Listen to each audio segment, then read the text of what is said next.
All right. Well, welcome to the what are we at? The ninth episode here of the Wags and Fresh podcast. So The on the road edition. yeah, the on the road edition. That's right. Talk about being persistent and consistent.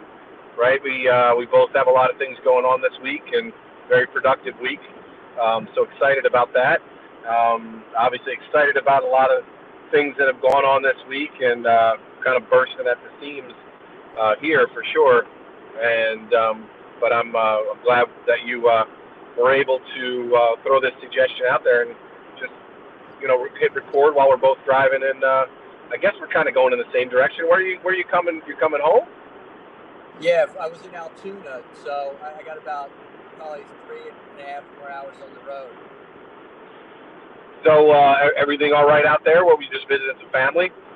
Yeah, just visited my cousins and my grandfather. So just checking on them. I just after work Thursday, I just decided to go. Very cool. Yeah, I'm headed home from work. Long, productive week this week, and one of the last people to leave the building today. Normally, as a normal Friday night in a headquarters, everyone's out of there by 3:30 it seems like, but I was there till shortly after 5 and got a bunch of stuff done. It was a very great day and great week. So, but I mean I can't go any further without just expressing how proud I am of Cameron and her achievements. Yeah, I mean that's the only thought I've had. I was just waiting for you to get on it. Yeah, I mean,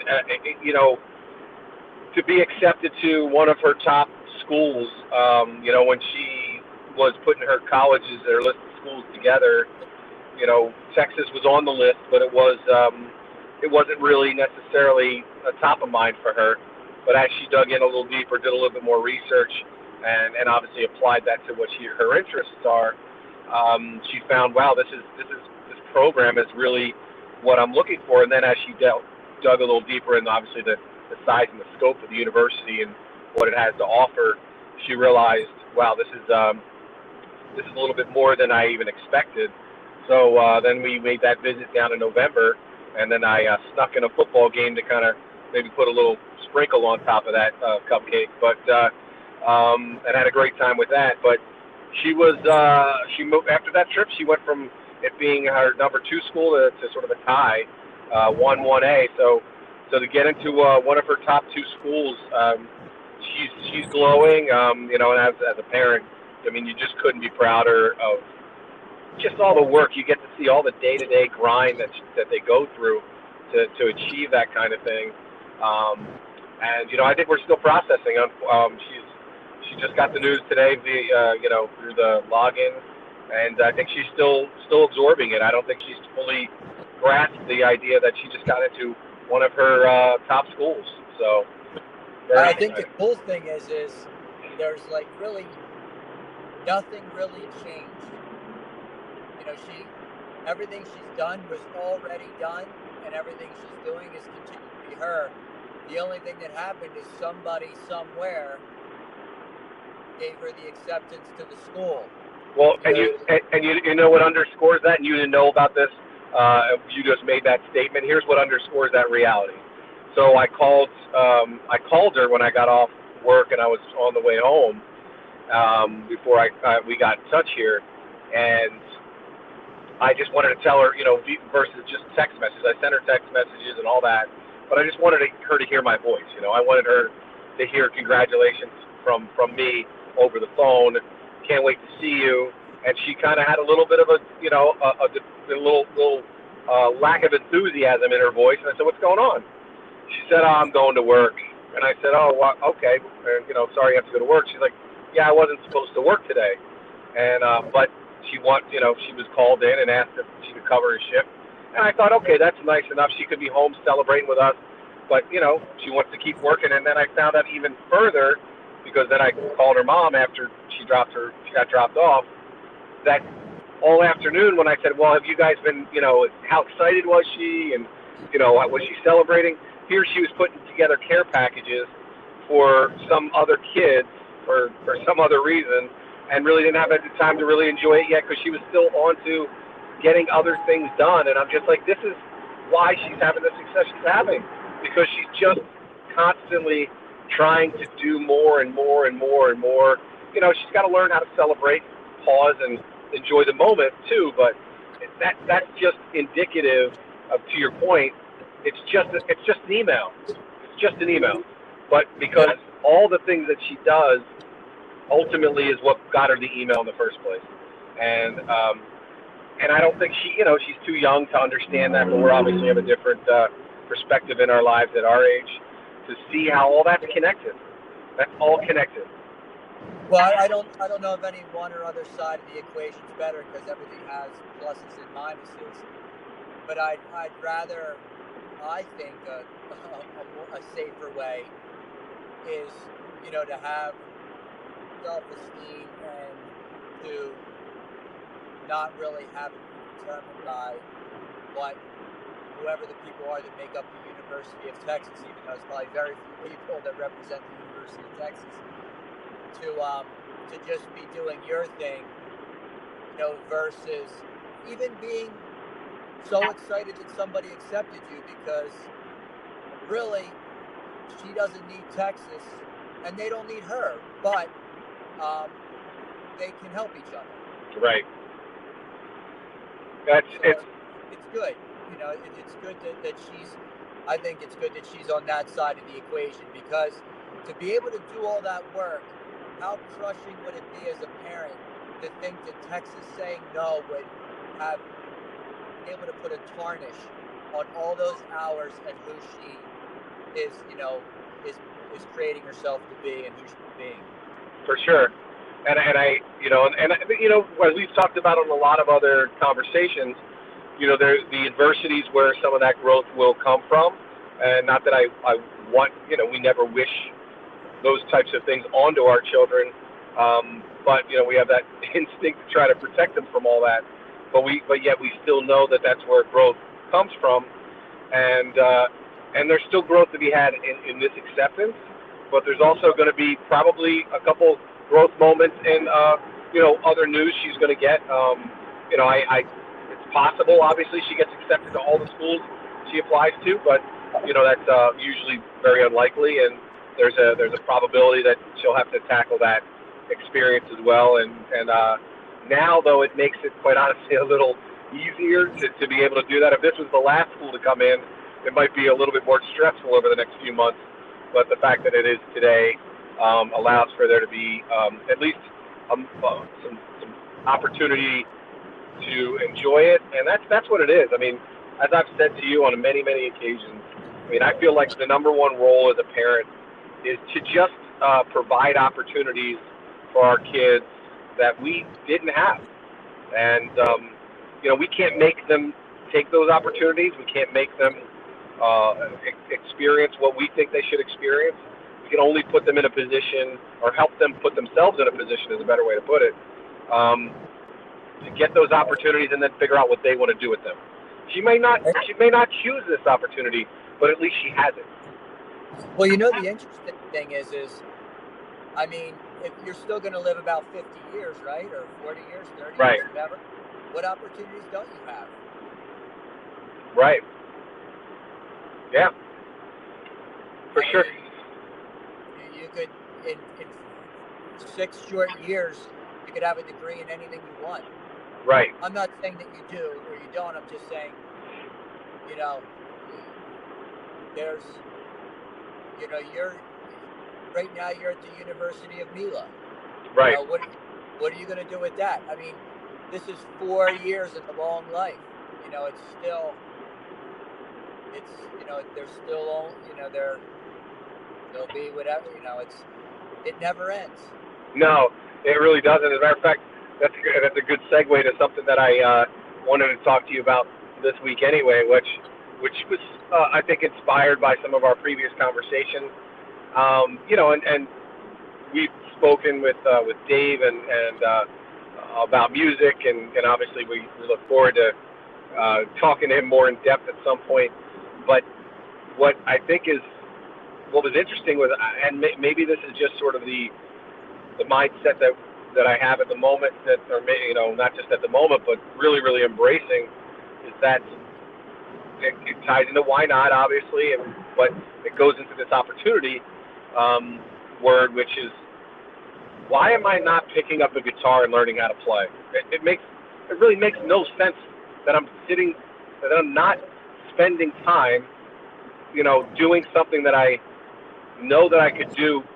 I've picked it up enough to pick at it enough to get a sense of it, but there's plenty of tools out there that would help me to get there, and the fact that it's been something I've wanted to do, and I have two guitars in my house, and I don't do anything towards it. It's just ridiculous. And so, I've started to get all the information together and just said, listen, this is something that I want to figure out how to do. Just some of the basic things first. I'm not trying to start a band and go become a rock star. I just want to play some music from time to time and pick up a guitar and have some fun and sit around with my friends and enjoy, and that's it. And the fact that that's I haven't taken that opportunity goes into your point, is what are the opportunities that are lost, that you're not taking, that are right in front of you, sitting right there.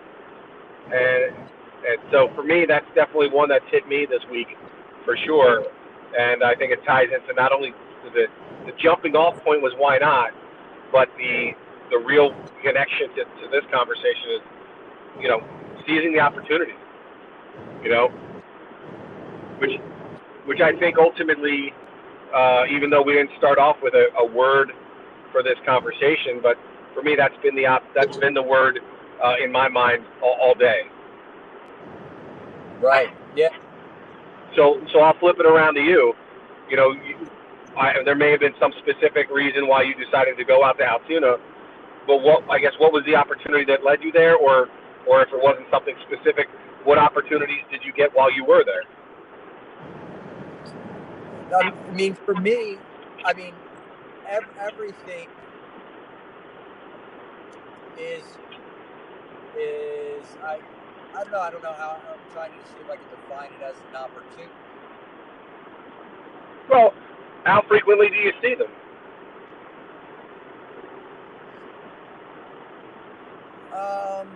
Not that often, but I'm trying to think sort of how to package it.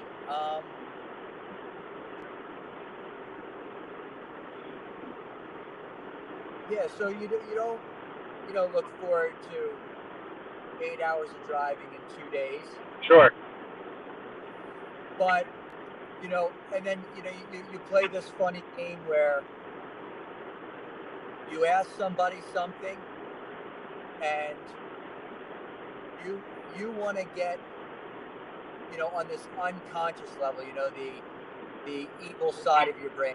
You want to get credit for offering the effort without necessarily having to put in the effort. Right. But as things progress and they put it back on your plate, and you decide to do it, not necessarily because you want to, but because it's just you feel that you've already had things go in that direction, and that's the path you decided to take. And I think as a result of that,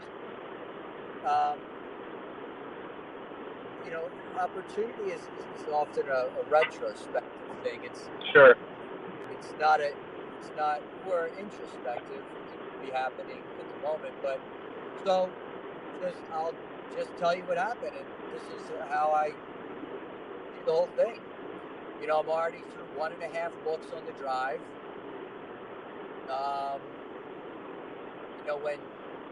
When he was getting ready or doing thing, there was an hour break, and I did an hour more read through my book. I got to visit my grandfather and talk to him. I got to do some things with my cousins and see them all. So who knows what I missed? I missed at home. I don't always think you're getting the most of any opportunity. I'm sure there would have been opportunities at home too. But I guess I'm more of the camp that this is where I am. So this is where I was supposed to be. Right. So if you don't look around and look for any clue to try to squeeze anything out of it that you possibly can, then you're going to miss something. So, but I think it's been the theme though too. Because to your point, I think because you and I, meaning we, as we spoke about before, kind of have different perspectives in the way we see the world, the specifics of our lives and so forth, and how we look at things. And to your point, you definitely are so much of the time in that moment of being where you are and being appreciative of where you are, because you believe wholeheartedly that you are where you're supposed to be. That it's not until maybe you do a little reflection when you say, wow, I didn't even know that was an opportunity, till now that I go through it and see all the dots connected, that you saw that opportunity. Because to me, the other opportunity that I saw for you this week was obviously the experience you had earlier in the week with being able to speak to some kids, and again, another opportunity that was a little bit clearly defined as an opportunity. That sort of only simply because that was already on your schedule, right, or it came up on your schedule, and you seized that opportunity. But and maybe that's really part of the lesson today, is that how opportunities are defined and viewed. Because I think most of the time we view them as being it's all this linear timeline progression. Like, I do this, I do that, and then this opportunity shows up, and I'm ready or not, right? And sometimes that is the case, but there's plenty of times when you think about everything that went on. Because after we get off this call, we're going to have time to drive home and think about this conversation and other things, and you're going to be able to say to yourself, well, I still have an opportunity to pick up the phone and continue that dialogue that you had over there, right? So, sometimes we define it as so linear. I'm walking into an opportunity when the opportunity is continuous as well. And yeah, I mean, the opportunity is not kicking and screaming when there's a change to your plans. Right. There's an opportunity for patience. There's an opportunity for kindness. There's an opportunity to not listen to a negative voice in your head. There's an opportunity to compliment yourself or be positive in your head about something. It's happening. It's happening all the time, and it's a lot more fluid than moments. And like even when preparing, for that talk, so what I'll do with the concept is, however many people came into the office, I was bouncing different scenarios about the dot, but then the conversation, dots and connecting dots in your life, but then the conversation also ended up including, the analogy from before about microscope and telescope that I was thinking about. And then being in the class, it was an anatomy and physiology class, it reminded me of an enlightened moment I had in an anatomy and physiology class.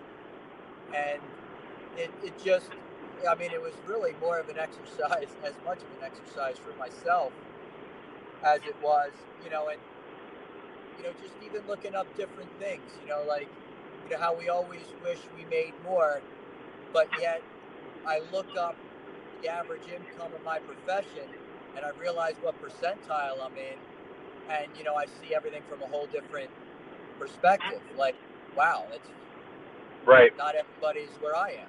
Right. So right. It was just, it's all out there. But I think what you just defined though, and we started this conversation off with, talking about my daughter and her opportunity and her success and what's happened to her, and how who she is ultimately got her to that, and how even certain things she did today, instead of just taking the news and saying, hey, I'm going to go celebrate with my girlfriends and that's that, having a, but she's still doing things that ultimately led her to that success in the first place. That's exactly what you described about yourself. Like all of those things are all things that I think have been the reason why you're having the success that you're having, because you're constantly looking for not these. I think when people say things like, "Oh, I'm looking for this opportunity to grow," you know, growth always sounds to people as being this massive, you know, um, length between just two points on a line, and sometimes it can be, but sometimes it's just a lot of little growth that ultimately adds up into a big growth, right? So you took an opportunity with the family, you took an opportunity with this class to speak to them, and those are all a lot of little things that ultimately added up to, and remember, looking is a passive word. Right. Like I'm making a game out of life and playing every opportunity, what comes out of it. I'm not looking for opportunities, I'm living opportunities. Yeah. Everybody's always looking for opportunity. I mean, they're everywhere. And that's when you have to, that's what drives us, you and I, a lot of times, to try to help people see that, because the thing that we try to help people get away from is that conversation of, well, there's really no opportunity for me, and there's really no, nothing going on in my life that I can take advantage of. And you're like, you could choose to do. Here's a laundry list of things that you could choose to do. Just pick one and let's go. And about Cameron, I think it would be very enjoyable to be at work, making money, and having a feeling of peace that you can just enjoy where you're at and enjoy and have the peace that before you went to that place to work tonight, that you've given your all, and your all has sort of opened the next door that's in front of you. I don't think everybody needs to, be in a hammock or enjoy any certain party type of, celebratory type of way. I just think when people really enjoy what they're doing, they don't need the kind of releases that everybody else does to escape whatever they need to escape. Yeah, for sure. No, I totally agree. You get the joy out of the process, and it is part of that joy, right? It's not. Like a bike ride for me would allow me probably to get to a state of joy more than sitting back and turning on a TV show. Right. And or after my greatest day, or whatever anybody would define that as. I don't have anything in mind. But I mean, going to work and adjusting people the next day would be probably more conducive to enjoying that and perpetuating it than it would getting on a yacht. So it's, who knows? Whatever, and then some people, you really respect the process so much that you're afraid of the momentum stopping. So you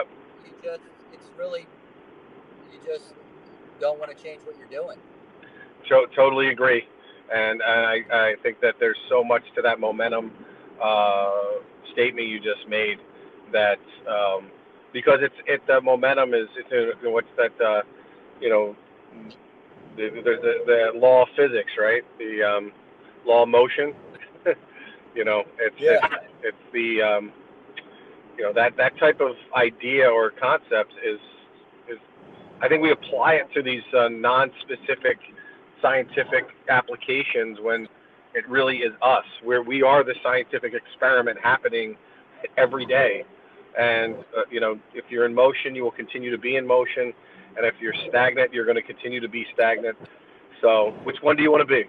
Whether it's physically or mentally, or educationally or psychologically, which one are you? And so that's it for me, man. I'm so excited about this weekend, and enjoying everything about tomorrow and what brings tomorrow, because there's a lot of motion and momentum going for me, and for obviously my daughter and my family, and I know there's a lot going on for you as well. So yeah, it's exciting. You guys will enjoy that, and that'll get to ripple over to everybody. For sure.